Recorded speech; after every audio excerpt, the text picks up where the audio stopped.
কীভাবে নেবেন। হ্যাঁ, কন্টাক্ট একটা প্লেয়ার, এটার মধ্যে অনেকগুলো ইনস্ট্রুমেন্ট আছে, ঠিক আছে। এটা আমি এই যে ইনসার্টে গেলাম, ঠিক আছে। ইনসার্টে যাই, এখানে আমরা যাব কন্টাক্ট 8 নিলাম, কন্টাক্ট 8। হ্যাঁ, কন্টাক্ট 8 এটা হচ্ছে নর্মাল ভিউ। এই ভিউতে অনেকে চালাতে পারে, অনেকে চালাতে পারে না, ঠিক আছে। আচ্ছা, এইটার মধ্যে এই যে এই প্লাগইনসগুলো আমার দেওয়া, ঠিক আছে। তো এটার মধ্যে এই যে এটা ক্লাসিক্যাল ভিউ হচ্ছে এটা। লাইব্রেরিতে গেলাম, এই যে এখানে এগুলো এক একটা লাইব্রেরি, ঠিক আছে। এটা যেমন ইন্ডিয়ান লাইব্রেরি, ঠিক আছে। এটার মধ্যে 3টা ফোল্ডার আছে, একটা ইনস্যাম্বল, পারকিউশন, মেলোডিক, ঠিক আছে।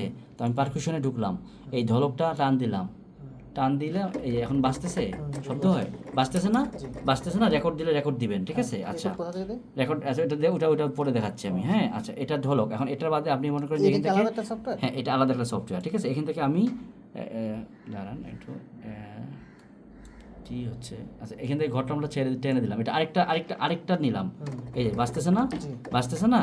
তাহলে এটা আমি কি করলাম, এটা এখান থেকে ধরে টান দিলাম। এখান থেকে ডাবল ক্লিক দিলে হবে না, ডাবল ক্লিক দেওয়া যাবে না। হ্যাঁ, এখন এটাতে এক ফোল্ডারে আছে,